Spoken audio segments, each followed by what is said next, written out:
Hi everybody, thank you for joining me. This is Living Divinity. I want to thank all of my subscribers. It means so much that you took the time to subscribe. It makes my channel successful, right? Although I only have a little bit over 100, well almost 200, which is to me it's a big leap, okay? It's the start of something new. It's the start of something that hopefully will grow over time. And I don't mind being the tortoise, slow and steady wins the race, right? So I want to thank God for the opportunity to read for all of you. And I do want to see things in my future that is going to, be exciting for all of you on the channel. And, the opportunity of what we can do in the future, right? So I want to thank God, and I always want to thank God, okay? When I wake up, when I have my meals, when I feed my dog, when I see the weather's just right for me, when I'm taking my dog for a walk, when I lay my head down, I want to thank God for everything in my life. So before I start reading out of the Bible, I want to talk about transmuting. Transmuting. So if you feel like people are casting negative things your way, you just say, I'm going to transmute that.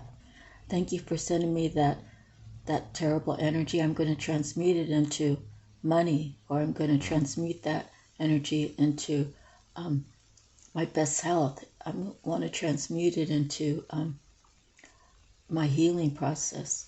I want to transmute it so you could take negative that's thrown at you and actually ask God to help you transmute it to something positive. Okay, you can also do the return to senders. You can also thank your enemies, right? Thank your enemies because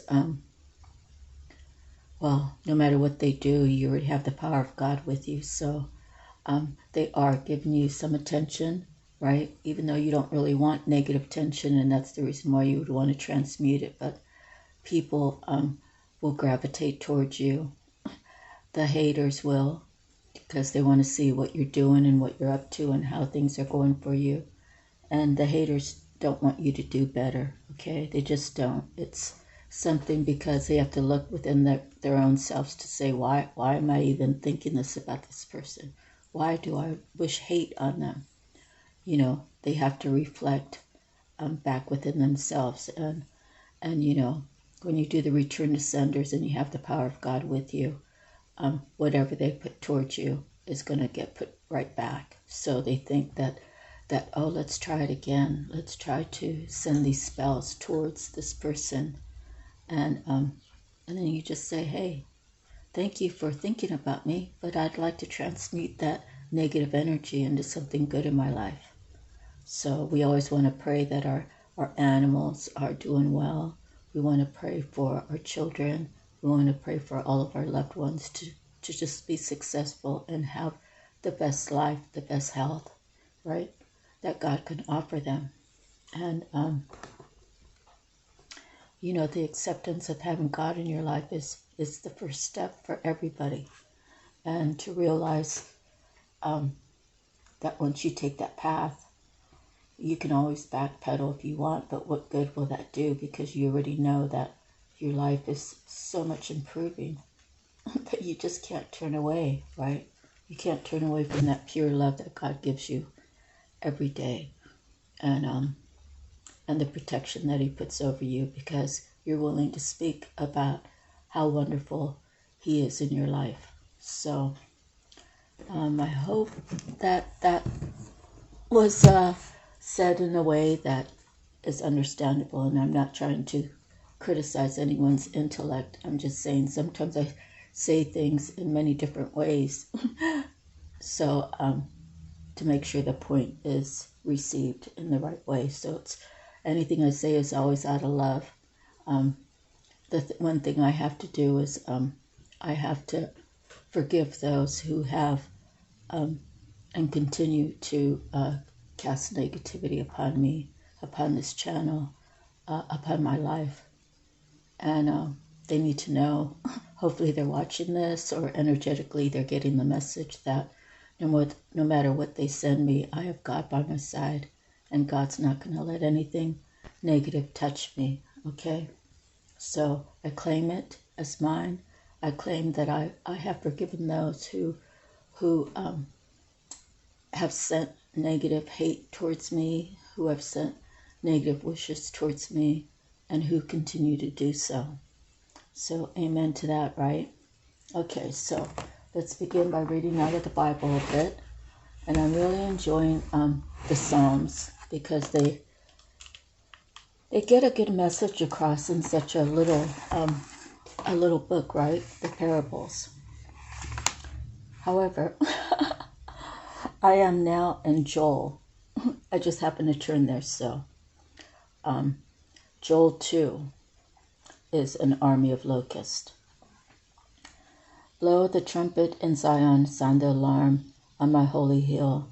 Let all who live in the land tremble, for the day of the Lord is coming. It is close at hand, a day of darkness and gloom, a day of clouds and blackness, like dawn spreading over the mountains. A large and mighty army comes, such as never was of old, nor ever will be in ages to come. Before them fire devours, behind them a flame blazes. Before them the land is like the Garden of Eden, behind them a desert waste. Nothing escapes them. They have the appearance of horses. They gallop along the Calvary with a noise like that of chariots. They leap over the mountain tops like a crackling fire consuming stubble, like a mighty army drawn up for battle. At the sight of them, nations are in anguish. Every face turns pale. Every face. They charge like warriors. They scale walls like soldiers. They all march in line, not swerving from their course. They do not jostle each other. Each marches straight ahead. They plunge through defenses without breaking ranks. They rush upon the city. They run along the wall. They climb into the houses. Like thieves, they enter through the windows. Before them the earth shakes. The sky trembles. The sun and moon are darkened, and the stars no longer shine. The Lord thunders at the head of his army. His forces are beyond number, and mighty are those who obey his command. The day of the Lord is great. It is dreadful. Who can endure it? Okay, so that was the whole section of Joel 2. So let me just do a short one out of Psalms. So I happen to get on the page where one of the previous readings I read Psalms 113. So let me read Psalms 114. When Israel came out of Egypt, the house of Jacob from a people of foreign tongue, Judah became God's sanctuary, Israel his dominion. The sea looked and fled, the Jordan turned back, the mountains skipped like rams, the hills like lambs. Why was it, O sea, that you fled, O Jordan, that you turned back? You mountains, that you skipped like rams, you hills like lambs. Tremble, O earth, at the presence of the Lord, at the presence of the God of Jacob, who turned the rock into a pool, the hard rock into springs of water. So since I was talking about Psalms, I figured I'd go ahead and try to read a little bit out of it, because maybe you were looking forward to it. So the Joel, that's the first time I think I ever read out of Joel. Maybe I did when my grandma was alive. I really don't remember. Okay, so let me pull out 3 cards out of my box. Okay.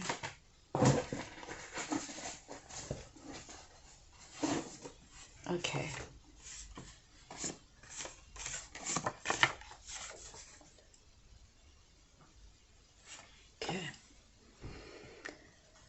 If I strike a nerve by what I say, inner healing may be needed. Okay. In the back of it, it says, no one deserves battering, mentally, physical, or spiritually. Okay, so sometimes I cry, mostly feeling God's love, healing, supporting my journey, God trusting in me.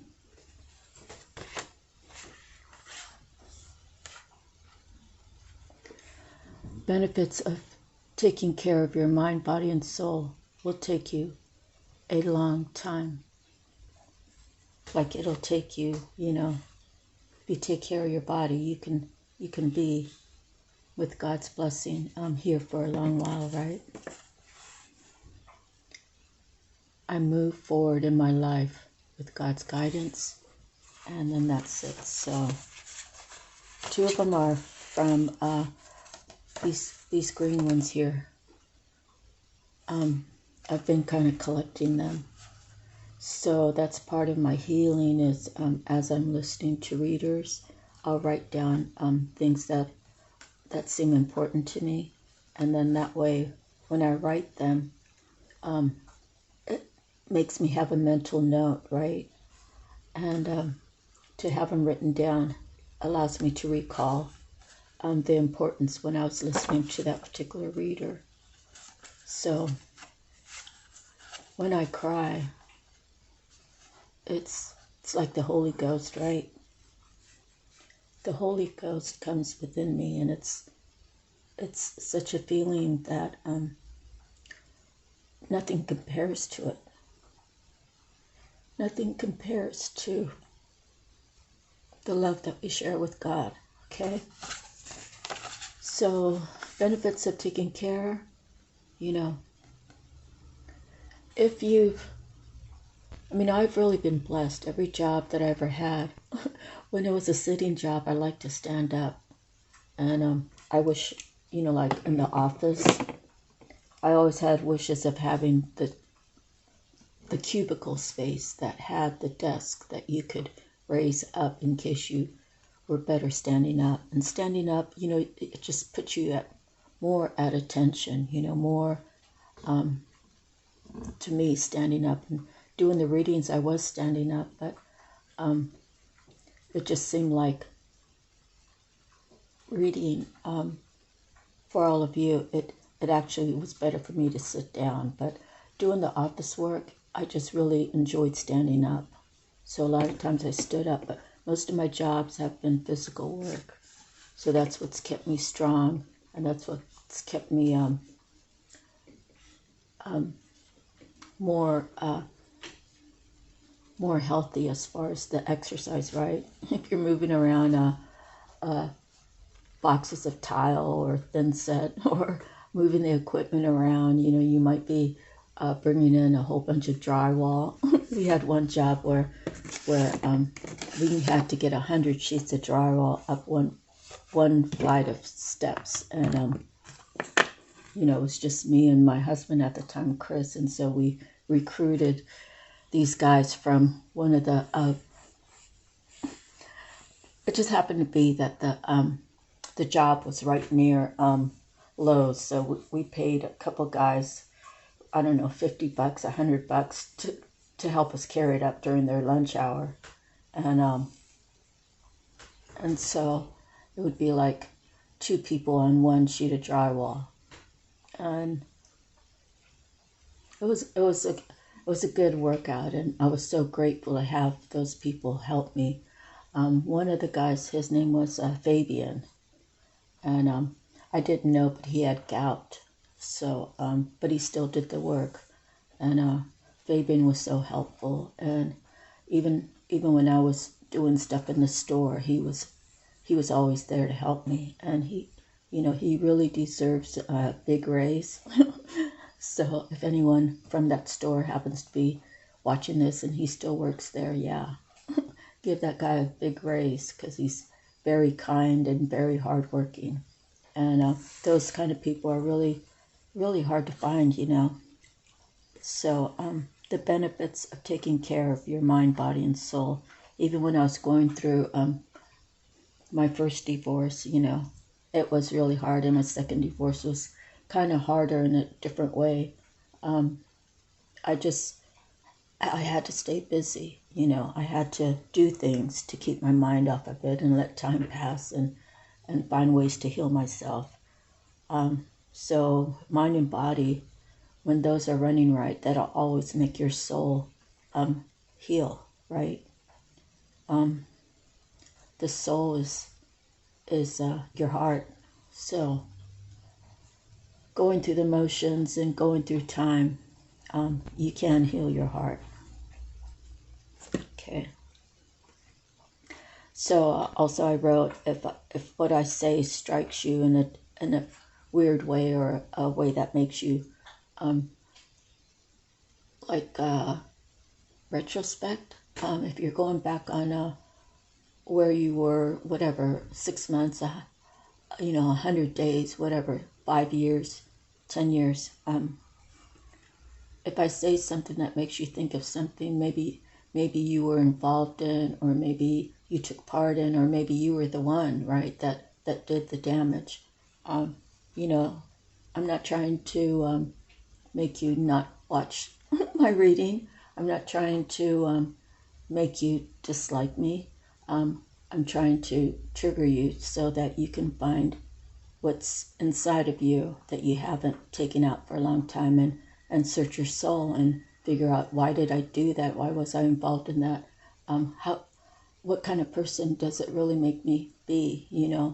In one group, I'm a stud, or I don't even know what you call the ladies that feel free to just be around with all kinds of different people. But, then the other side of the people look at you like, wow, is that all you're worth?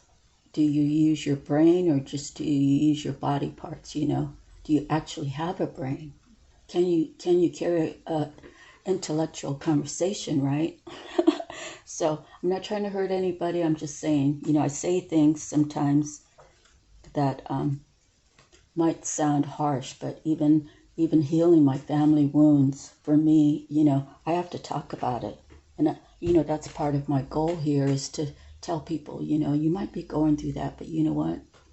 I went through that almost exact same thing, and if I can survive it, you can survive it too. So you don't have to walk around like I'm the victim, when you can walk around and say, I survived that. Can you believe it? And it's like a whole change of your outlook. You could walk around as a victim, or you can choose to say, I survived it. So, and no one deserves any kind of mental, physical, or spiritual abuse, but it's there to awaken you. It's there for you to, break your heart, right? How many times have you had your heart broken? You have your heart broken because you chose wrong. You chose that situation for whatever reason. Maybe you didn't choose that situation. Like for me, my mom died, and then I had to just go with the flow wherever Dad wanted to send me, wherever my sisters wanted to send me. I mean, I lost my stability. And so what happened is, I got married. I was stable, but my first husband wasn't really that good to me, and I wanted to pay him back. So I did pay him back. And that was like the dumbest thing that I could have ever done, was take that route. And my second husband, I just ended it with love. So the fact that I changed from one marriage to another, right? And now I'm on this spiritual journey. So I already know everything that I don't want. I've lived my life, and God hopefully will bless me with another 20 or 30 more years, maybe 40, who knows? It depends how well I take care of my body. It depends how long God wants me to be doing this work for him here. So anyways, so this is the most important one. I move forward in my life with God's guidance. So People don't believe that God talks to you. People don't believe that God's with you. God's with you during your darkest time. And you know what He's waiting for? He's waiting for you to say, oh God, you know, how did I get here? What am I doing here? What is my purpose? Why do I feel like every day's stagnant, like there's no growth here in my life? Is this what I'm supposed to do for the next 40 years? God, I know I haven't done right by you or by myself. I know that I might have been, you know, whatever you were, right? Bless you, boy. Whatever you were, you know, wherever you are, is that what you're meant to do for the rest of your life? And you have to realize that, gosh, there's a lot of evil in this world. Look at the wars going on. Look at all the manipulation that's going on. Look at the major companies that still want to just make you work for less. And I saw something on a video, on a YouTube video, and I don't know who the person was, but he had $100 bill. And he showed it. He's like, this is $100 bill, right? If I gave it to you in 1972, right? $100 in 1972 was a lot of money. Gas was probably only like 25 cents a gallon. A loaf of bread was, I don't know, 15 cents, 20 cents, 30 cents. I really don't know. I didn't shop when I was 10 years old. But candies were like a quarter. You could get a Snickers, I think, for like a quarter or something like that. It was very, very little. So if someone gives you $100 today, what is the value of that $100 compared to 1972? That same $100 bill. The guy said it was 11 cents. So that's the value. The value of the dollar has dwindled. So a billionaire, his money today, what would it be in 1972? It's $1 billion today. Would it be more? I guess it would be more, but the actual time of the inflation, it's really not that much. I think you'd have to take that however many $100 bills that guy has in $1 billion and take 100 and turn it to 11 cents. So although it looks like it's a lot of money, and to us it's a lot of money, but the way the economy is with all the inflations and all the devaluations, it's just money, okay? So that's what he said, $100 today. If that $100 was transformed to 1972, it'd only be 11 cents. Okay, so something to think about.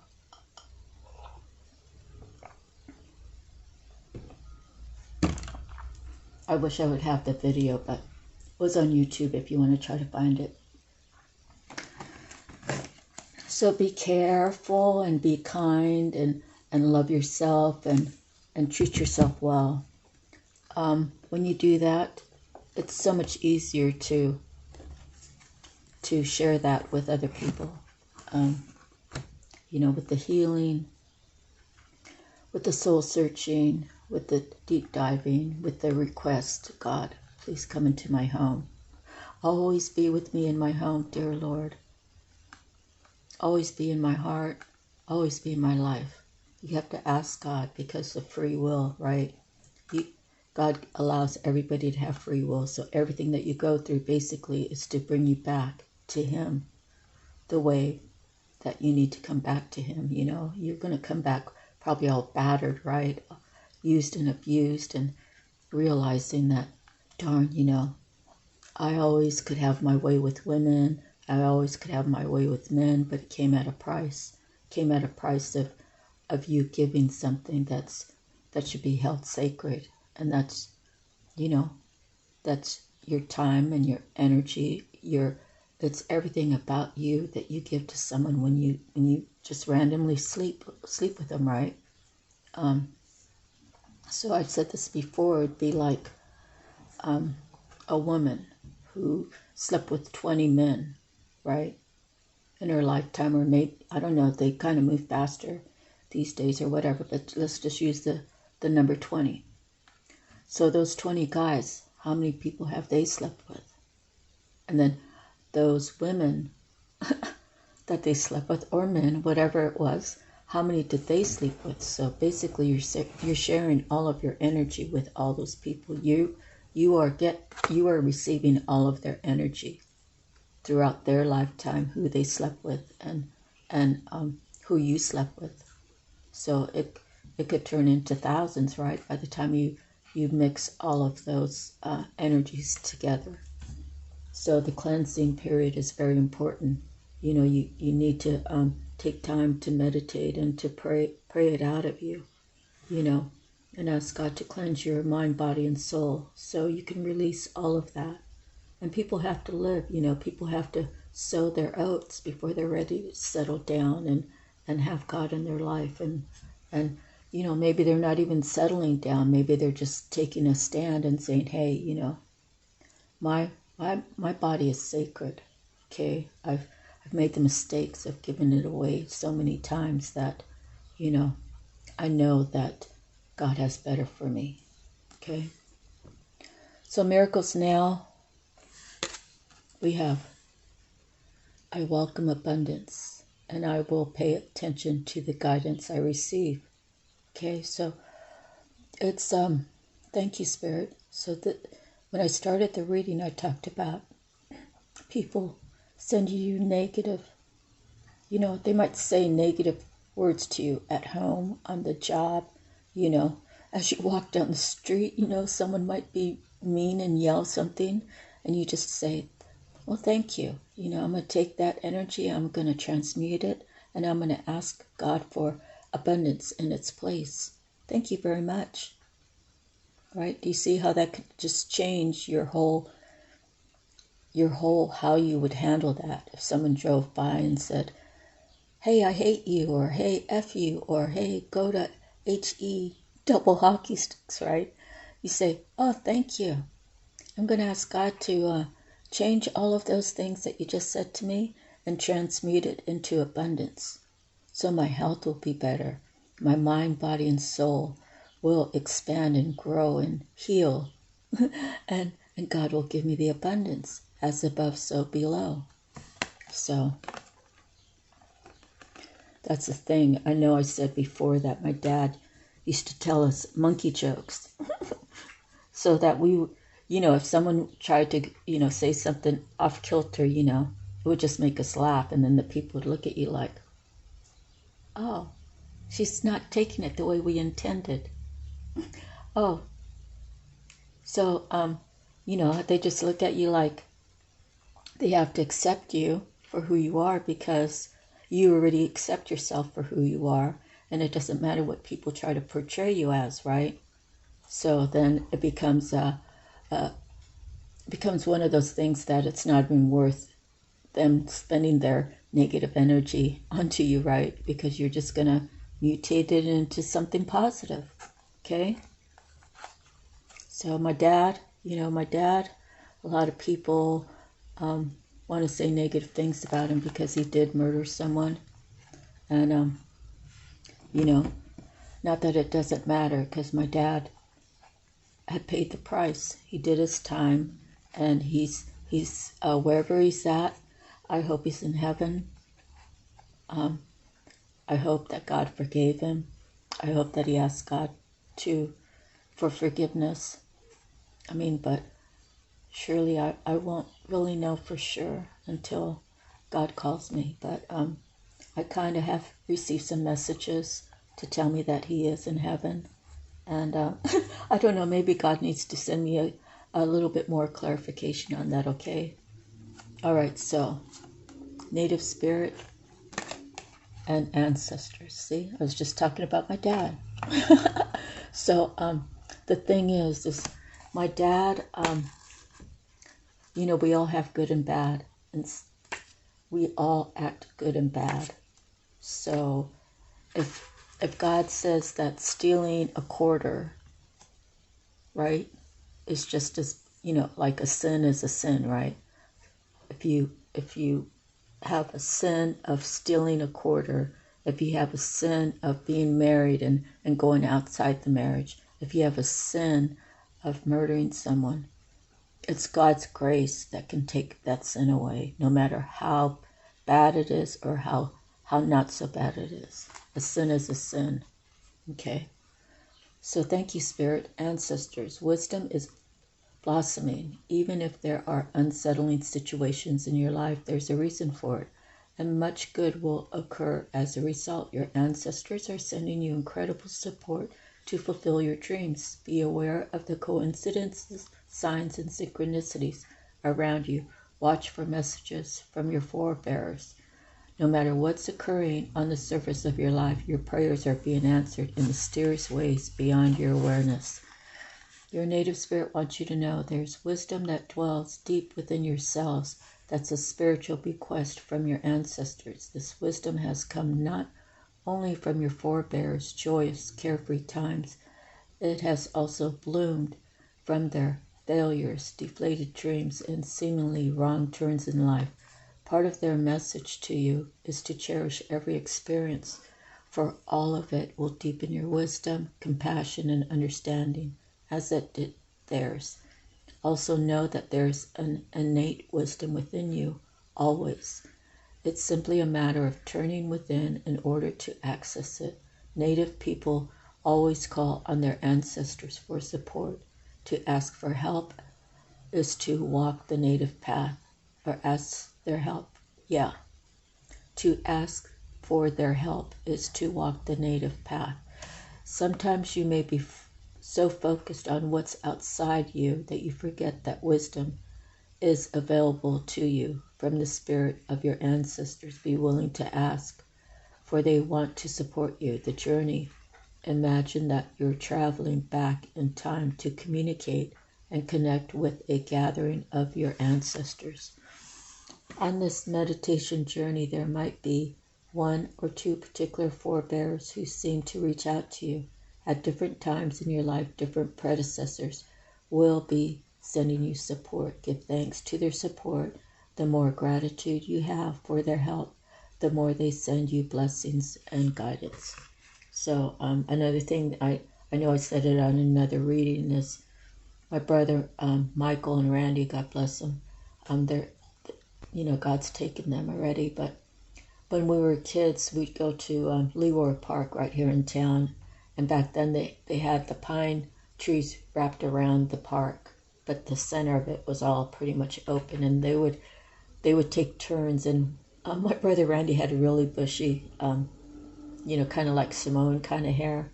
Anyway, so it would be Randy or Mike. Mike had really straight black hair, but they'd take turns and they'd lay in the middle of the field, and it's like they played this game with these crows. The crows would start. They would come from one end of the park, and they would be going right towards my brother, whoever's in the middle of the park, laying on the grass, and then the other brother would say, "Randy, get up and run." So my older brother would start running, and the crows would swoop down and peck the hairs out of their head, and they would take turns, and they would just laugh about it. It's like a crazy thing. But as I'm walking my dog to the old rodeo, a couple, I'm not sure if they're crows because they look smaller, so, but they are the smaller blackbirds, and they were like going around my head.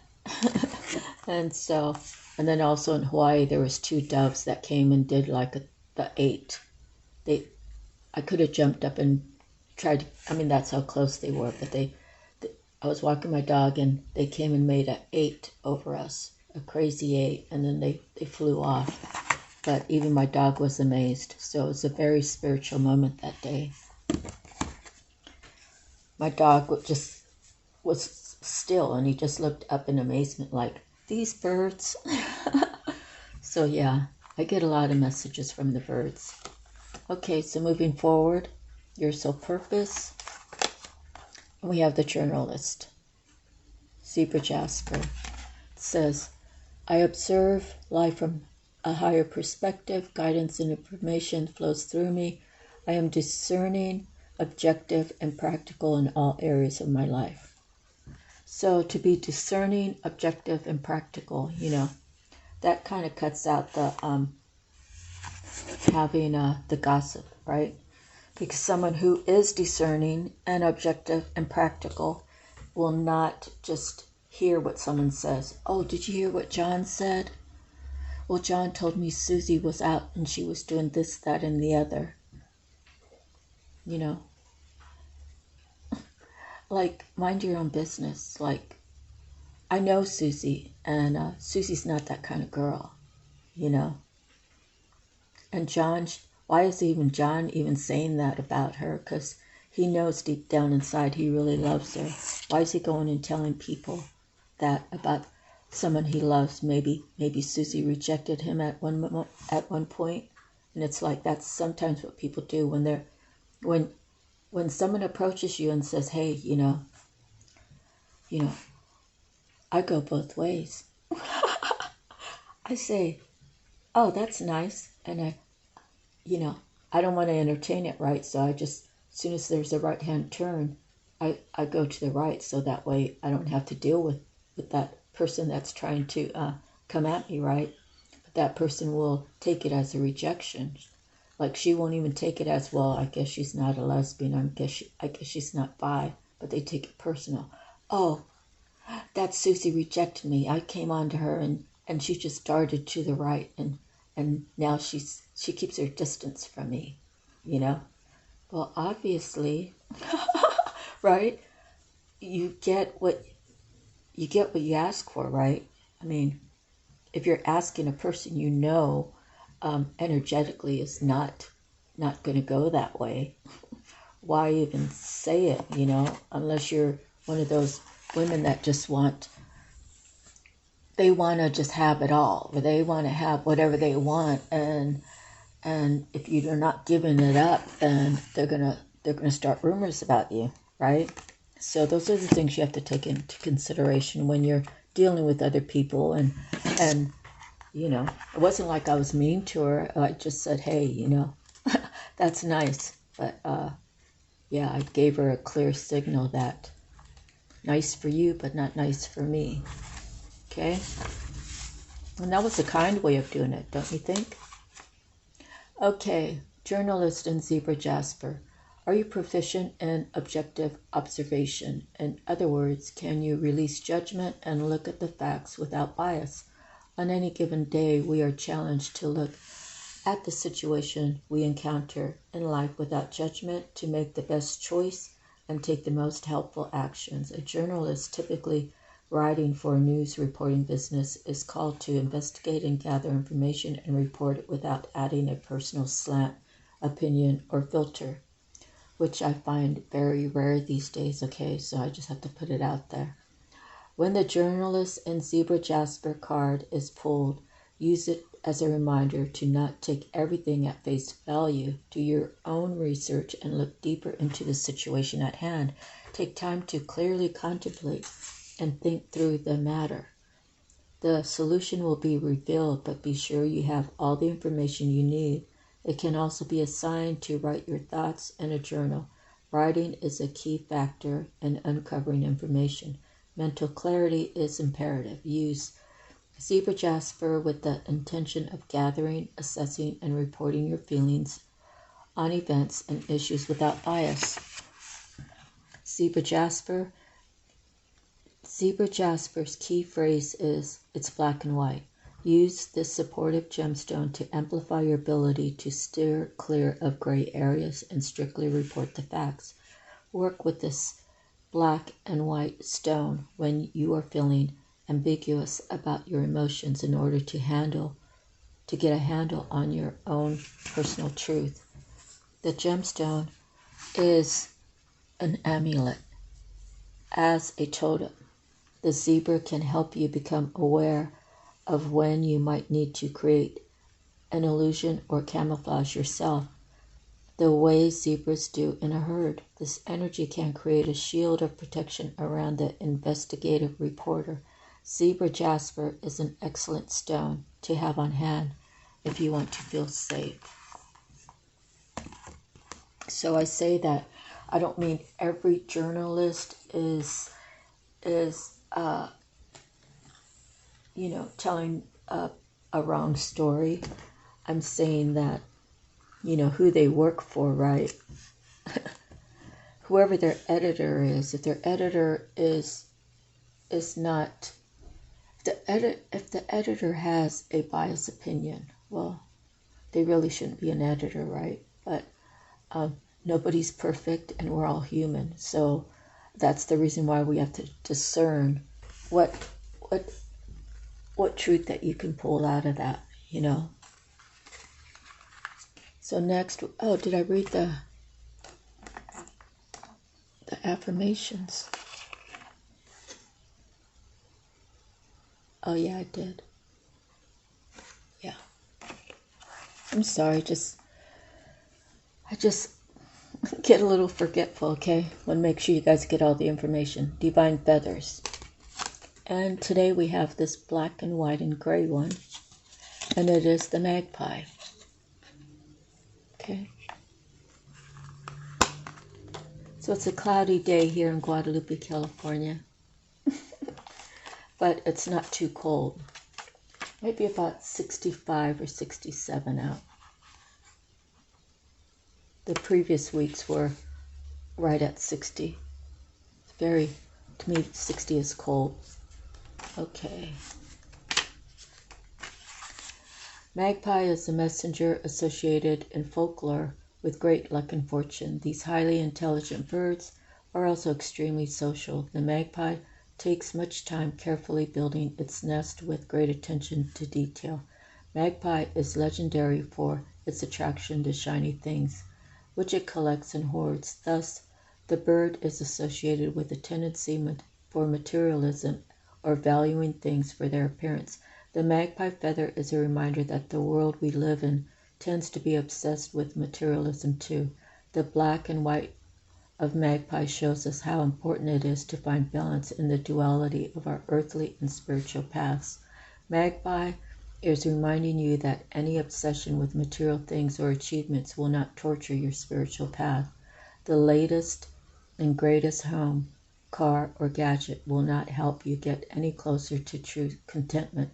Now is a good time to reevaluate where you are and notice if you have become distracted by accumulation of physical things. This messenger also brings the promise of good luck by way of magical opportunity. Finding a balance between the inner and outer worlds is the message of magpie. The energies, materialism, balance, good fortune. Season, spring and summer. The element, air. Color, black and white. Affirmation, I seek only what is needed to stay balanced and true to my path. Okay, so if your path is to, say you want to travel the world and you want to be like a food critic, or you want to be one of those explorers, like if you go to Trinidad, right? And you want to know what the locals like, what are the local food vendors, where are they located, what kind of food, what it tastes like. You want to know what do they offer sailboat rides, do they offer windsurfing, whatever. Well, if that's what your path is, right, then you would be, praying to God, help me make a way so I can do this, and things will happen for you. Sometimes, you hear about all these people who just travel, like they travel places, they look for work, they look for temporary things, or maybe they have a certain skill, maybe you're a reader, right? And you have some accounts in Trinidad that want you to read for them in person, something amazing like that, right? So God will make a way for you to be able to do all that. And it's a matter of focusing and believing and knowing and working towards that goal and manifesting it. Okay. So manifestation works. It's if you use it for evil things, then it's evil. If you use it for good things, then it's good, right? If you forget to ask God, if you forget to thank Him, then He might take that manifestation power and cut it back in half, or He might take it all away, and especially if you're using it for bad, if you used it towards one of His chosen ones, one of His people that are speaking up for God, right? God will snatch that power right from you and say, maybe God sent someone a whole bunch of warnings, right? Stop messing with that person. That person is doing my work, right? I am employing her or him. And God will, in His own time, might be today, it might be next week, it might be 3 years down the road, but those negative things that you put out to the universe will come back. So always remember that. So magpie, okay. Oh, what do you guys think about that bird? I don't know if I've ever seen one. Okay. I mean, if I did, I guess. I see hawks around here. I see vultures. I see blackbirds. I see little like finch. I don't even know what they're called, but I feed them bread every morning. And the smaller crows. And I did see a cardinal not too long ago. So next we have messages from the mermaids. So in Hawaii they got a whole bunch of parrots, thousands of parrots. They go up to the mountains in the daytime and they eat the bugs or whatever they eat. And on the evening around 6 o'clock they come down from the mountains, and there's a couple banyan trees right near where I used to live. And it's so loud because there's thousands of them they're just flying through the sky and chirping, and then they get settled in the banyan trees. It's really, I got a lot of feathers from them because I was going for a lot of walks, and the walks, as you're figuring out what routes you want to take and so forth, then becomes mundane. So I started picking up feathers, and that's how I got those. Okay, those feathers came from here though. Okay, so we have memories. So I was just sharing some of my memories with you, right? We're supposed to have memories that either we survived it or they were beautiful memories, right? And you could even look at the ones that you survived and say, I came out the other end, right? I went through the storm, I came out the other end. I survived, I'm not a victim. And it taught me something. It taught me something about my life that I needed to change. It made me change to be that much better. It's like little baby steps, right? Okay, make some new memories. Meet life head on as a wealth of experiences await. Helping memories to manifest. A loved one wishes to be remembered.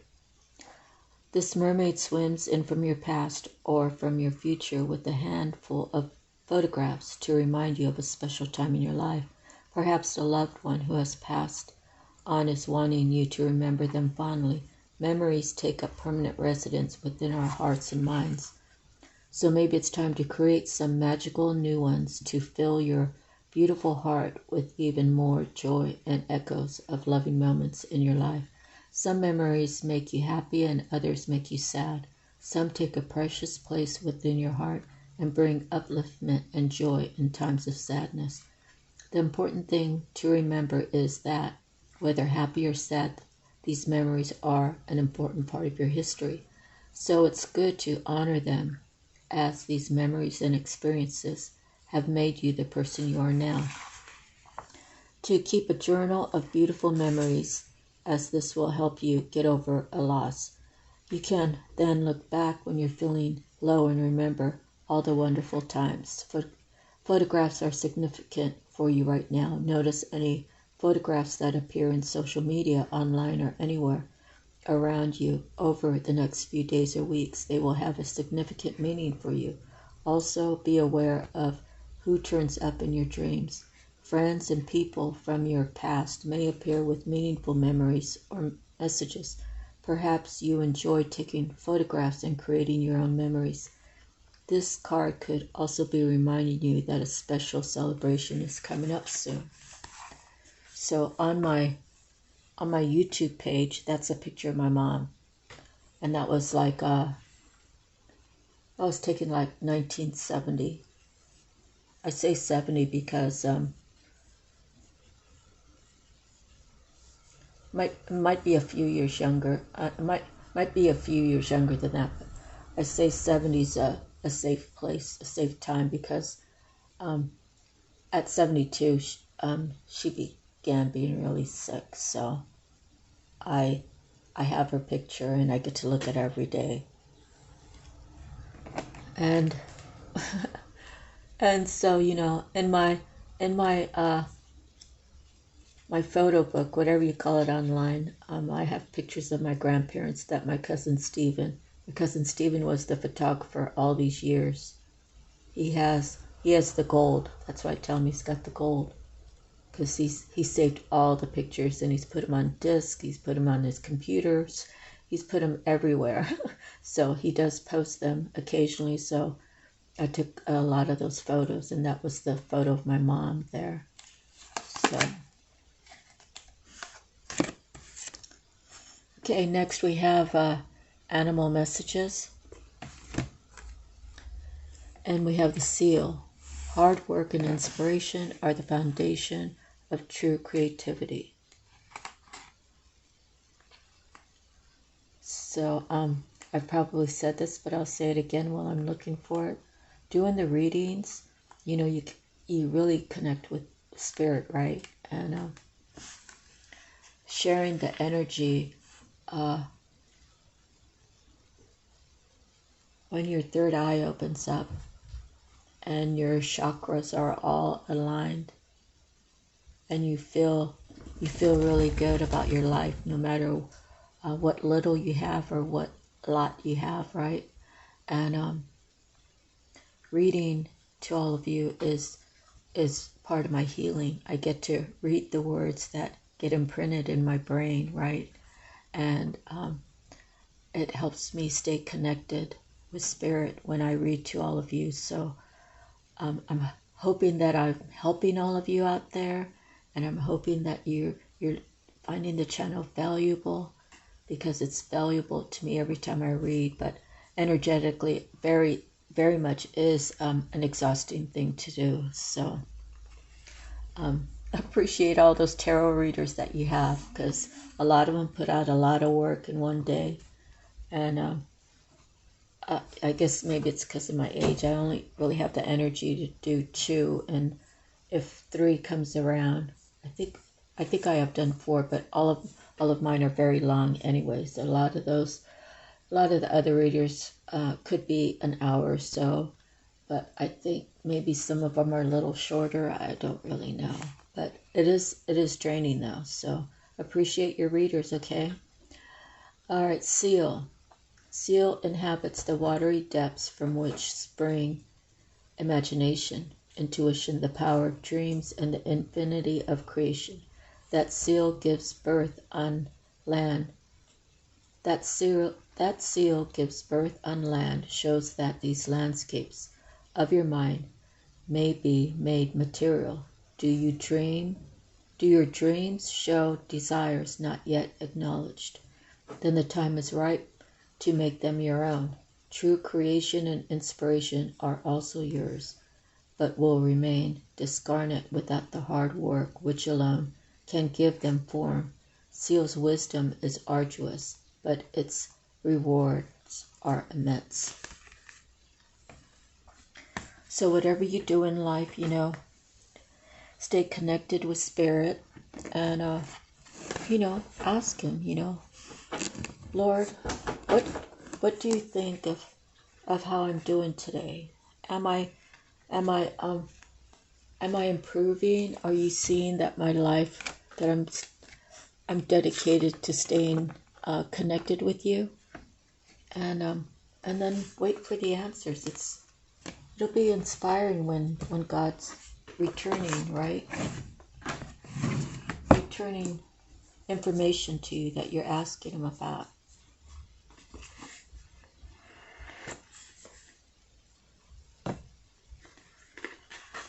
So my little doggy's right next to me right now, and he's wanting me to scratch him as I'm doing the reading.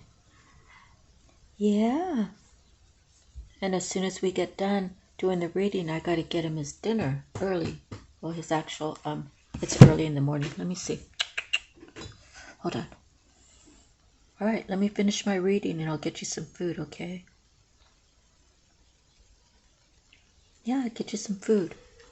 Okay. So I took it out of the box and we have the light of the world.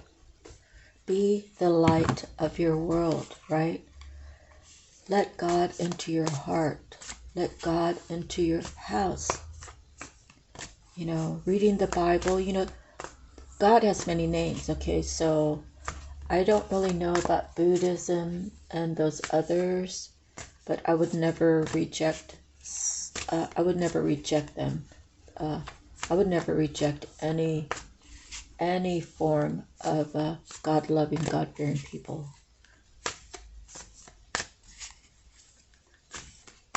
Okay, so Spirit, what message would you like the collective to have today?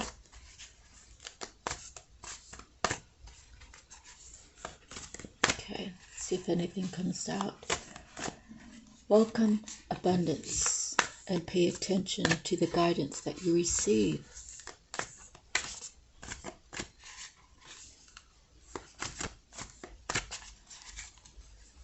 So, the twin flame journey is, they say it's the hardest because we all have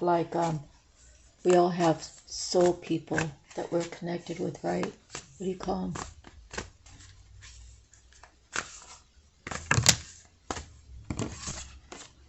But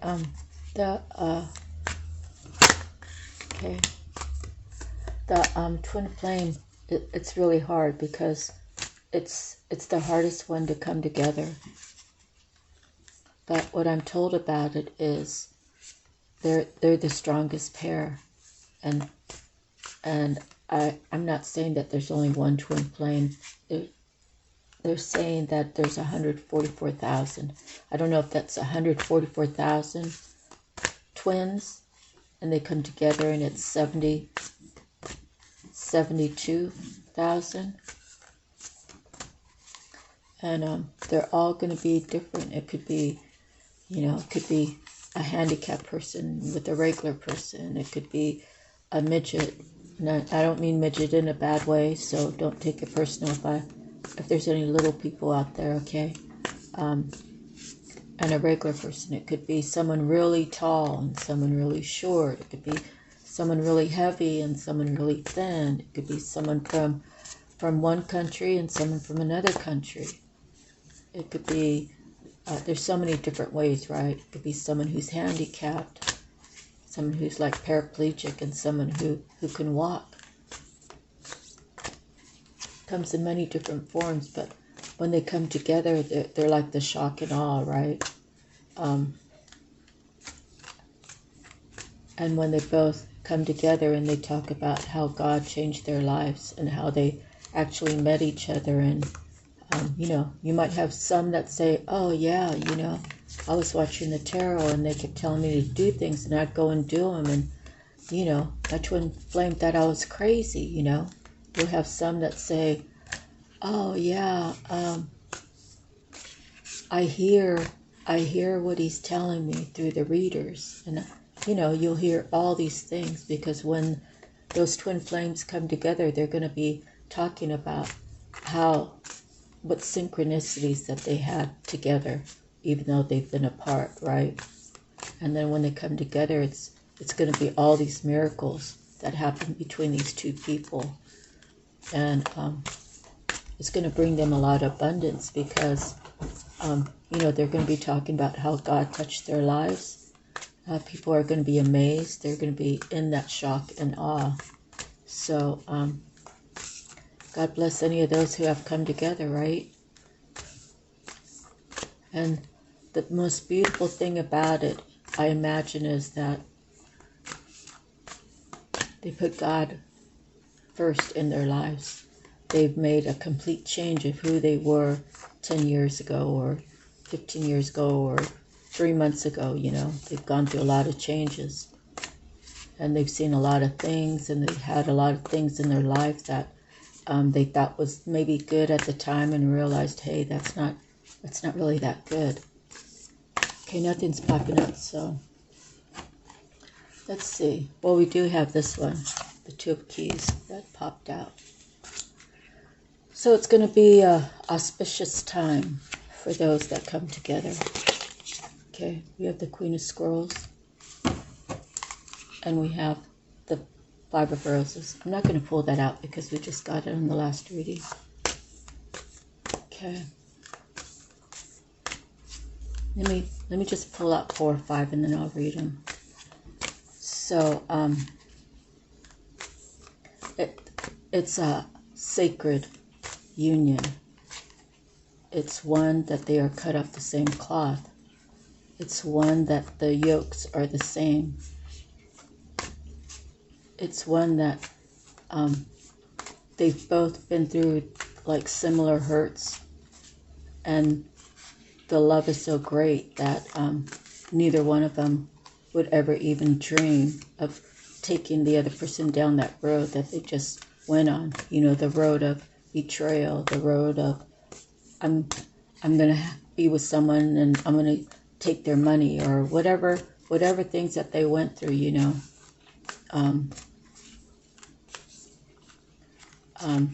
neither one will not even think about it because they have God as their focus, and together they come together. Get it? So that could happen with anybody.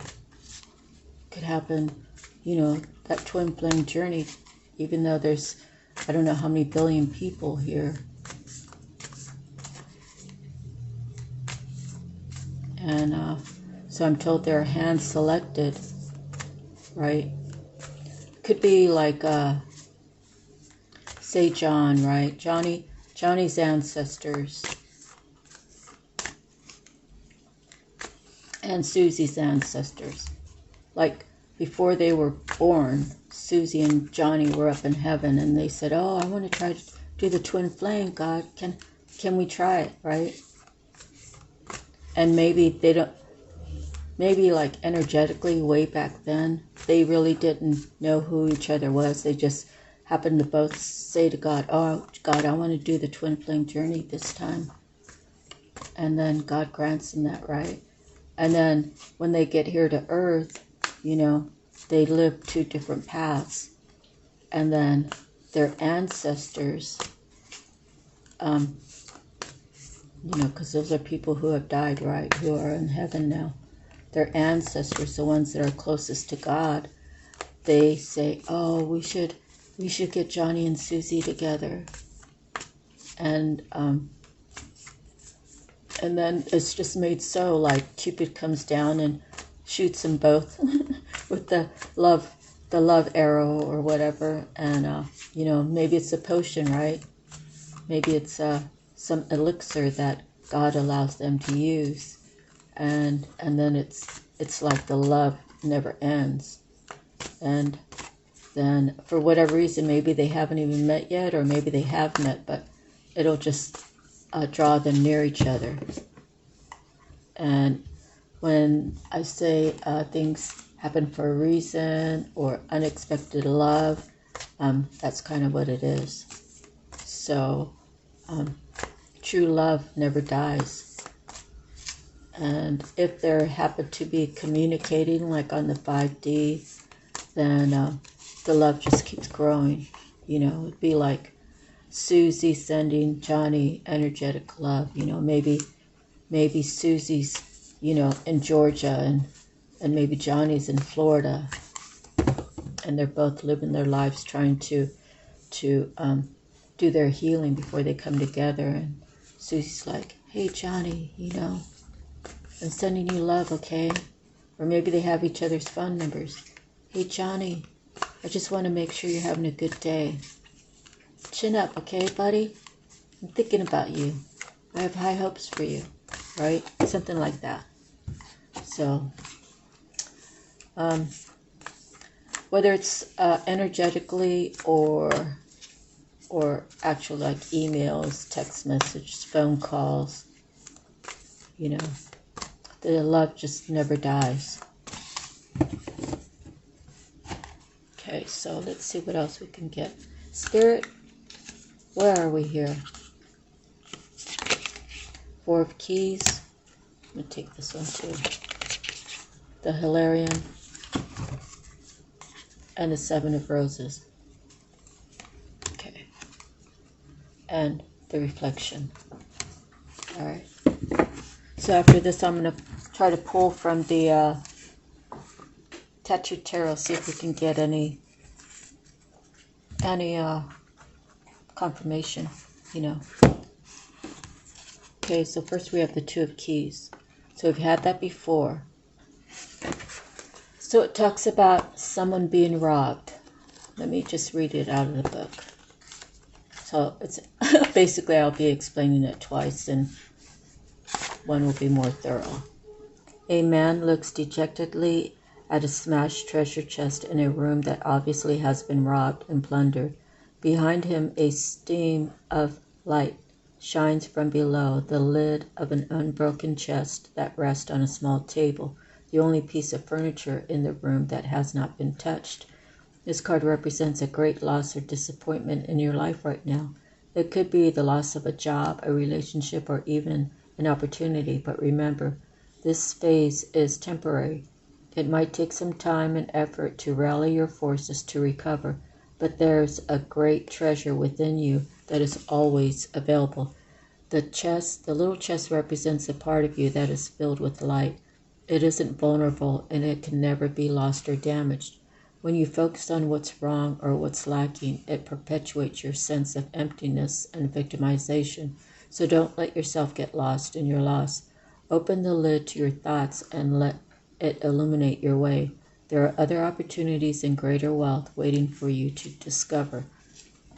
Close your eyes and feel the treasure inside you. There is a golden light there that flows through your whole body and into the air around you. This is your boundless and abundant light, and it acts as a beacon to the world. Okay, so when I see this card, I see that, you know, that could be the light of God if you looked at the card that way. Okay. The moon could represent moon magic.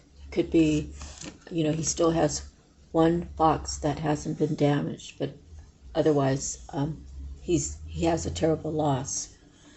So when I look at that card, and this is the first time I actually seen it this way, but the light of God, he has his back turns the light of God. Someone has been casting possible spells on him, right? Oh, you don't deserve to have that, so, you know, we're going to make a plan to bust into your place and get your goodies, right?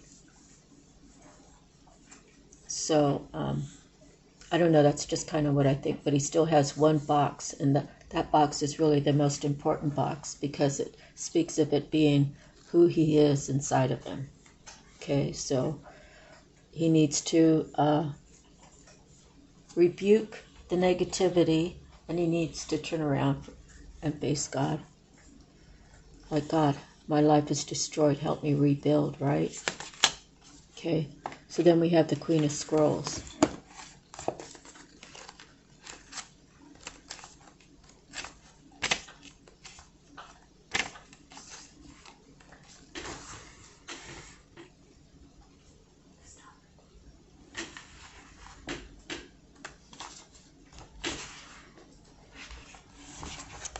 A beautiful woman holds a scroll as she stands in front of a sunlit archway. Around her swirls the energy of wisdom, knowledge, and the Akashic truth. When this card appears upright, she brings important information and inspiration to you. The Queen of Scrolls is a woman of higher mind, whom you may already know or have yet to meet. Her purpose is to help you move through the entryway to a new level of wisdom and understanding. She could be a teacher to you in some way and offer a friendship that could develop into a deeper love. This woman could be helpful to you in some project requiring communication. She may be an author, a marketer, or a publisher. If you are a writer, she may be someone who assists you.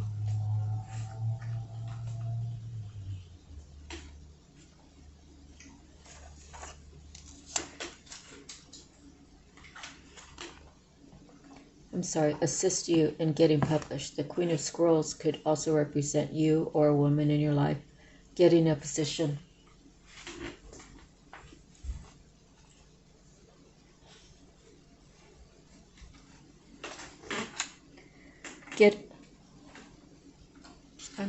Hold on. I had to tend to my dog real quick. The Queen of Scrolls could also represent you or a woman in your life getting a position in a field related to communication or academics, such as counseling, teaching, marketing, or publishing. This card indicates a phase of deepening, understanding, and readiness to learn. It's the perfect time for personal growth and expansive learning, whether it's mind, body, or spirit centered. Open the mysteries that are hidden in the Akashic Scrolls and step through the door of knowledge. Close your eyes and feel the Queen of Scrolls approach. As she hands you a scroll, your greater mind awakens. Feel the sparkling brilliance there. Okay. So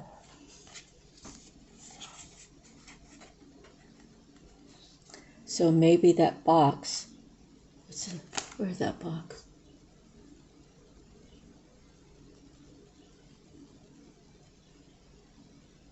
The undamaged box, which indicates his heart, right? Maybe it has something to do with her.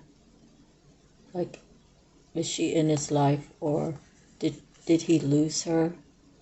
Was there moon magic that made him not have her in his life? So it could be something like that. Everybody's story is going to be different.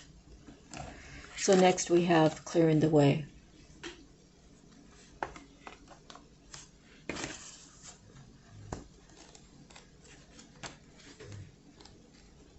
Clearing the way of Four of Keys.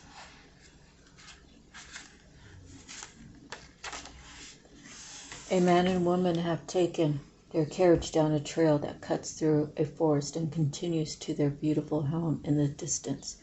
A large downed tree lies before them, blocking their path. However, the young man carries an axe and is ready to clear the way. This card is a strong signal that it's now time to take significant action to remove an obstruction in your way. It may be in your personal life, in a relationship, at work, or with a creative project. You must be clear-headed, so be sure to temper your action with calm and forethought. If you are too urgent and excitable, you may waste your energy or even cause damage. On the other hand, if you're overly gentle and cautious, you won't clear the way completely. Be determined and strong as you work to remove the obstacle that blocks your steps. With time and your attention, the way to your dreams will be open. With a deep breath, fill yourself with the strength, force, and love that help you move any obstacles that blocks your path. Feel that love and power growing, gently moving through anything within or around you and freeing you completely. So now as I look at this card, which is, I think this is like energetically, okay? Energetically blocked. Okay, so as above, so below. As above, these two people are already together. Right? They both want to build a home together. They both want to move in together. They both want to make this life happen together. So it could be the females like, oh, Johnny, Johnny, you know how I feel about you, and I know how you feel about me, but look at this big log in our way. Can you work on yourself a little bit more? And if you find a part in there that you feel like I need to work on, it'll give me time to work on that too, right? So Johnny, just work on clearing that obstacle so we can start our family in that beautiful home down the lane. Okay? That's the first time I ever saw it that way, but okay. Hilarion. Major Arcana. And we've had this card before, okay? Let's see, that's number 5. 5 signifies change, right? Change in how we do things. Change in how we think about things. We're changing up. We're elevating, okay? Seen here with spirit and the implements of study and scientific discovery, Hilarion is a powerful ascended master and a wonderful connection to the font of information that the Akashic records hold. He is the master of research, science, truth, healing, logical mind, concrete knowledge, and spirit communication. So if you've been thinking about pursuing an endeavor in these areas, now's the time to start. Like the angels and other masters, Hilarion is always available to you. Receiving this card upright is telling you that his assistance is close at hand. If you are working on a project that requires research, a strong academic approach, and attention to detail, it's full steam ahead. It's time to open the master's energy if you have a job that involves any type of evidence detection and drawing conclusions from that discovery. These types of jobs include scientific research, mediumship, forensic activity, the law, medical testing, and more. These and similar activities should be on the rise for you now. This is the time to bring a logical approach to all your purposes or pursuits. Hilarion is right there with you, blessing you with help, clarity, and direction.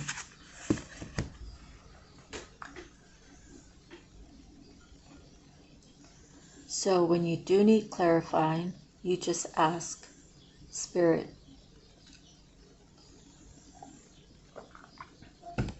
If you need direction, just ask Spirit.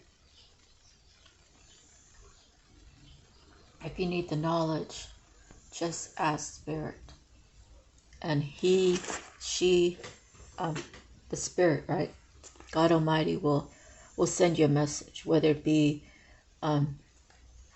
intuitively, it might be in a dream. You might ask a question like, oh God, am I really doing a good job? And suddenly, a reading will appear on your phone and you listen to it and they'll say, well, they'll say something like, well, if you're wondering how you're doing, your ancestors are very happy. Or, whatever it is that they say. That's what I've heard, okay? That's what's happened with me. But, with dreams, with your intuition, with your thoughts, with your actions, everything just happens for a reason. And if you see the red flags, if you see things and you ignore them, then, well, if you see red flags and you ignore them, then you have to suffer the consequence that comes with it, because maybe you're not destined to be somewhere, right? On the other hand, if you're doing a good job, you'll just feel like so good about yourself, right? And it's not boastful, right? It's still being humble, but you'll say, yes, Lord, thank you. I know I did a great reading today, and thank you, God, for connecting with me, right? So it could be something like that. Okay, so next we have the journey, 7 of roses. Seven of Roses.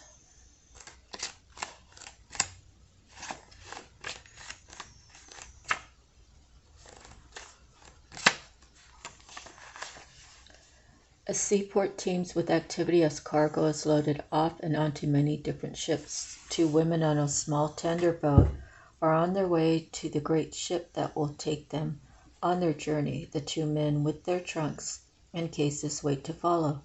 This card shows a time for a journey, a move, or a relocation. You may be taking your work or creative endeavors in a whole new direction, whether figuratively to a new industry or literally to a new city. However this journey occurs, it is sure to take you to new places and greater opportunities. Although it may require leaving something safe behind, this is not the time for staying safe in the harbor. It's time for finding and exploring new worlds, so get packed. Close your eyes and see yourself embarking on a magical journey. Feel movement swirl around you and anticipation fill you. Where do you want to go? How would you like to get there? Okay. So again, I just have this feeling, two men and two women. So could the two women be one and the same person? Could it be like your higher self and your lower self? Like, your good and your bad? Same for the man. Or could it in fact be that these are people in your soul tribe? So say for me, say for me, let's say for Susie. Okay. So Susie and John finally come together, right? They decide that they're going to go on the journey of life together. And part of their soul tribe would be Corey and Chris. Corey, of course, being the girl, right? I guess it could go either way, but let's just say Corey with a K. Corey and Chris. Maybe they're already established in their relationship. So maybe Johnny and Susie, right? They're established or getting established, but they all are part of their soul tribe, right? That's the beginning of their solid soul tribe. And God has opened up a way for them to do the traveling. Just what I was saying earlier, like if you were traveling, right, how would that work? Well, God's an amazing God, right? He will make a way. So this two couples could very well mean that. It means that that's the beginning of your soul tribe. There's 4 people who are going to be traveling together. And they're all like-minded people, okay? So they all are people of spirit. So it's about the inner self, the self-love. If you believe in love, you have to believe in God. Okay, because God is love and love is God. Okay, so these 4 people are going to have the ability to travel together, and they're going to go where they please, and they're going to be learning a lot about each other, but they're also going to be learning about spirituality as a whole and how we're going to share it all with the world. So, and I say we, okay, but I'm imagining that would be me, okay? So then I would be going with the 3 other people, and we would be traveling to India. We might travel to Bali. We might travel to Europe. We might travel to South America. We might decide to travel to Antarctica, or Alaska, So it's the journey, right? And there are 4 people. So, okay, the reflection. Then we're going to go over to the Tattoo Tarot. Let's see, pull a few cards there. Okay, 19. A full moon shines brightly over a quiet lake as a small ship glides gently through the water. The glow of the ship's lantern is reflected on the lake's surface, along with the moonlight from above. This card can sometimes show a trip, particularly a trip over or by water. More importantly, it can reveal that you now have a direct line to your physical gifts. You are also more aware of your emotions and more reflective about them. You recognize the difference between your intuitive voice, which is calm and assured, and your lower emotional compulsions, which are urgent and sometimes fear-based. Let yourself gain even greater clarity and control over your emotions now. This would also be a great time for you to take classes on meditation, psychic development, counseling, healing, or other psychological, and spiritual arts, if you have such an interest. Your yin side is wide open and your receptivity is high. Trust your inner voice and you'll be guided to greatness. Close your eyes and feel yourself filled with an emotional peace, as calm as a still lake. You are now in a state of intuitive reflection. Open yourself to a word or image from spirit and trust the first thing you get. Let yourself receive. So, sometimes people who are natural givers, or, for whatever reason they love to give, sometimes it's hard to receive. So we have to actually work on that. So, it's just kind of funny because, I'm not really used to compliments, if I'm doing work or something like that, say, wow, that's really nice work. I'm good about that, but about my, about myself, I'm not really, good about taking compliments. And so one of the readers was like, this is like maybe a couple weeks ago, they were saying, well, you have to be able to take compliments and kind of go with the flow about it. And you see, I'm so shy when it comes to people talking about, like, however I make them feel like that way, right? I don't know, I'm very shy. So I posted a picture of me on Kakawako Beach, Beach Park in Honolulu, which is a little bit west of Honolulu. Honolulu is considered south of the island, but like where the beach is, Honolulu is, Waikiki is like considered south on the island. But so Kakawako is a little bit west, just at like maybe 3 miles. So someone put one of those emojis, like something about really hot or something. I was like, oh my God, how am I supposed to answer that? So I just said thank you, and I said I'm really shy about that, I didn't cap it or anything. I didn't send back a heart or anything because I didn't want to send the wrong message, right? Anyways, so I've always been kind of like that. And even my girlfriend here, she's like, don't you want to start dating? I got this friend, and I said, well, she's like, do you want to spend time with my friend that was over at my condo while we were doing the work? And I said, like, spend time with them, like, just like have a beer or spend time with them. And I said, no. And she's like, why? I said, I guess it's like when I was in high school. I'm like very shy. So, takes me a lot of courage to even approach someone that I halfway think that I like or whatever. And I don't know, but mostly I'm very shy. I don't really like that kind of attention, but I think it's because when I was growing up, my brothers were like, don't be doing this, don't be doing that, don't wear any makeup, don't be attracting boys, you don't want to be like the other ones, the other girls that do things. So I don't know. Okay, so abundance. Remember, When people are saying negative things to you, say, thank you very much.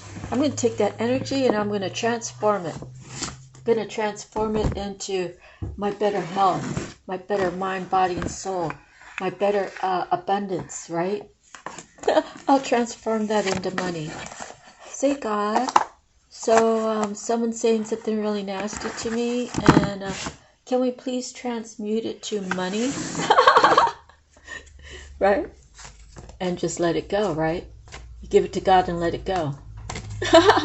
Anyways, I pre-shuffled these, so I'm not going to spend a lot of time. We're already at 1:30. Okay? So let's see what we can get. Ten of Swords. The King of Coins. Okay. Not really enough to get started here. Okay. The Ten of Swords is, well, it's the end, right? It's you're getting ready to have a new start, but you've tolerated 10 swords in your this time period, this cycle. What are you going to do about it? King of Coins.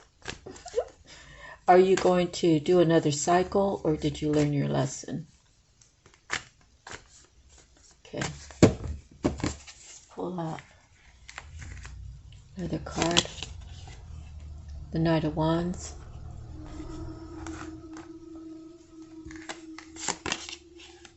And the Knave of Swords. Wow. We're already getting a lot of people here. Who are all these people? Are they people that you thought were your friends? Are they really for you? Because that Knave of Swords looks pretty shifty.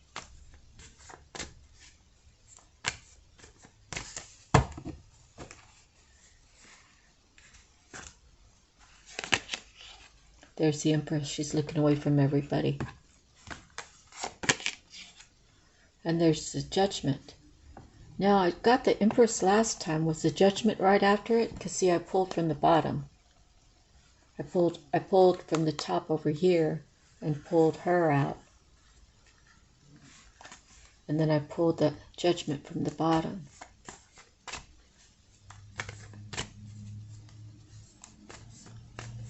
So the Empress is saying, kind of like, if you can't get it together, if you're going to let these people stand between us, I call judgment on this. I'm not playing around anymore.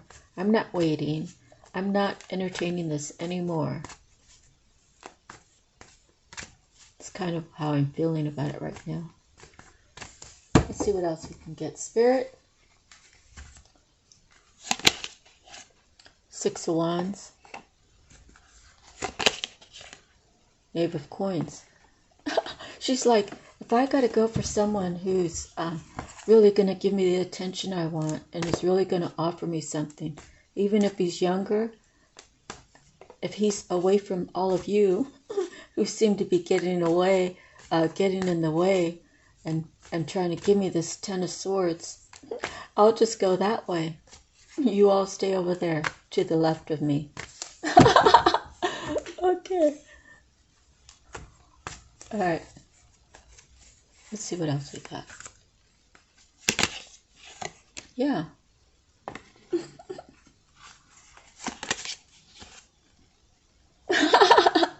Okay. So, let me see. So, Ten of Swords. The King of Coins. Okay. He could be the one that's controlling, right? Because we have a Knight of Wands and we have the Knave of Swords.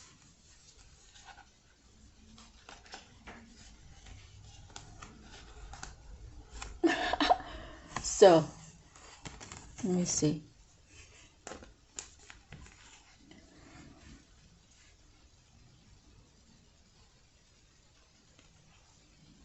All right, so it could go like two ways, I think. So the Ten of Swords.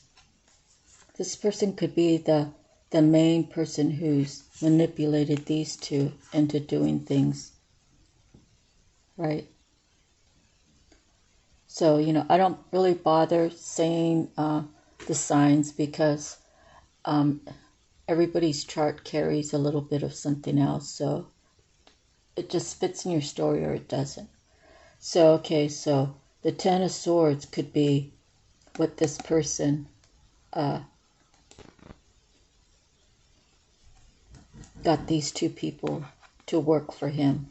And him could be a her, okay? So we have coins, Knight of Wands, and the Swords.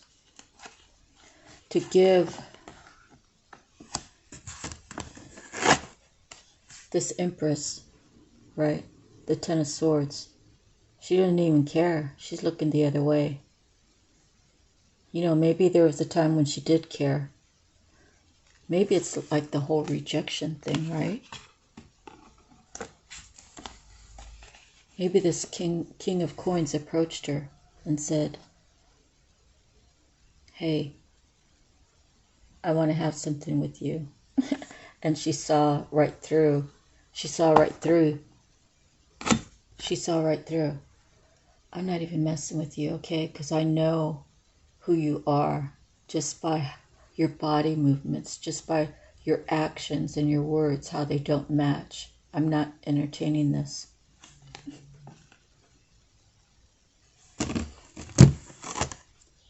And I don't appreciate those 10 wands or 10 swords you put in my back. How dare you? You're just a king. How dare you command your little minions to come after me that way? And she calls judgment. She's like, God, come on, dude. Help me out. I've elevated from that. God says, okay, I'm going to give you victory. Now, this young one is going to be everything to you. You might have to potty train him. No, I'm just kidding. But there's a big age difference, okay? But he sees you as the sun, and you see him as the sun, and you two will be lovers because that's the destiny. Okay, there's Cupid right there. Let's see, at the bottom is the star. So we have the star, the lovers, and the sun. The only thing we don't have is the moon. So that's the end of our reading, folks. You got the lovers at the end, right? Okay, when they come together, they have to figure out what it is that they're going to be doing together. What journey will they go on? They have a lot to talk about. Okay, so let's do the time thingy. Let's see. I just want to push it over because, when we're going to download the reading onto YouTube, we don't get to choose what picture goes on there. It just randomly chooses. So in the event, okay, so it's 11:49, so that's what we're going to do.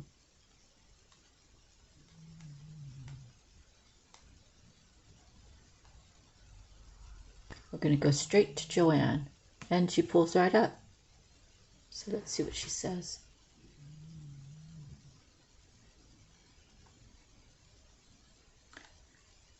Number 1149 is made up of the attributes of number 1 appearing twice, amplifying its influence, and the energies of number 4 and number 9. Number 1 brings the vibrations of happiness, attainment, and fulfillment, fresh ideas, new beginnings, and ventures, and striving forward to achieve goals and aspirations. Number 1 also tells us that we create our own realities with our own beliefs, thoughts, and actions, and encourages us to step out of the comfort zone. Number 1 appearing twice resonates with the master teacher, number 11. Number 11, you hear the jet go across? That's a confirmation, right? Oh, okay. Number 1 appearing twice resonates with the master teacher, number 11. Number 11 resonates with the principles of mysticism, spiritual awakening and enlightenment, self-expression and sensitivity, illumination and creation, idealism, inspiration, and intuition. Master number 11 tells us that to connect with our higher selves is to know and live our soul mission and life purpose. Number 4 resonates with service and duty, patience and application, dependability and stability, establishing solid foundations, system and order, progress and achieving goals. Number 4 relates to our passion and drive in life. Number 9 relates to leadership and leading by positive example, light workers and serving humanity, philanthropy and benevolence, spiritual enlightenment and awakening, divine wisdom, idealism, and problem solving. Number 9 also relates to endings and conclusions. Angel number 1149 is a message from your angels to pay attention to your recurring thoughts, ideas, and impulses as they are guiding you towards the next steps along your spiritual path. Trust the intuitive message you are receiving at this time as they hold the answers to your prayers. Angel number 1149 is a message that the financial aspects of your life will be taken care of as you pursue your life purpose and soul mission. The steps that you have put into place have paved the way for future success. Angel number 1149 can be a message that your angels are with you as you step through a new door of opportunity. Your angels ask that you focus on your goals, aspirations, and life purpose. And remember to ask angels for assistance along the way. Angel number 1149 also reminds you that when you take excellent care of yourself, everyone benefits. Take the time to give yourself a relaxing treat to soothe the mind, body, and soul. What a beautiful reading. Let me see. So it sort of did resonate with the other cards, right? Kind of like, shoot, I put them up already. The journey, right? The last card was like the journey and reflection. So can't remember the other cards that were in there. Let me see. Sure, I didn't shuffle them. Hopefully. Okay.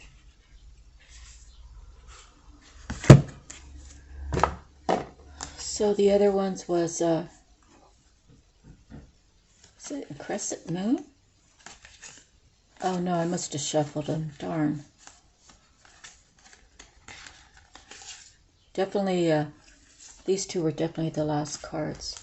Was the journey and reflection. So,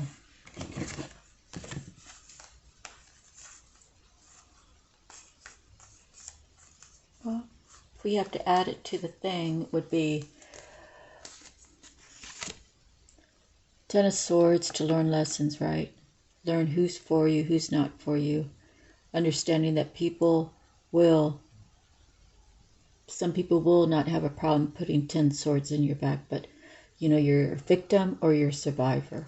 Okay, so maybe he's the culprit. He could be she. Put it in your story.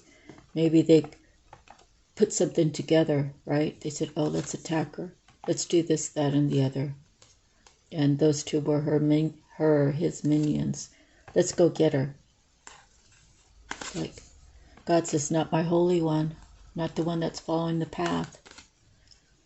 I'm going to give her what she deserves. She deserves victory, right? And this young one he could be just less mature, okay? He doesn't have to be younger, but he could be younger, okay? They see each other as the sunshine. They see that they could work together. They see that after friendship there could be lovers, right? Regardless of age, race, whatever, handicap. Okay, so the journey of life, they're reflecting on their past and how they can be successful. Okay, that's kind of how I read those. All right. Thanks for your time. God bless all of you. Have a great day. I'm sending you love, light, peace, harmony, joy, healing, happiness, right? All the goods, the best health, the energies of your best soul, your best healing, everything, abundance in all aspects of your life. And don't forget to welcome that. God bless you all. I love you. Bye-bye. Aloha.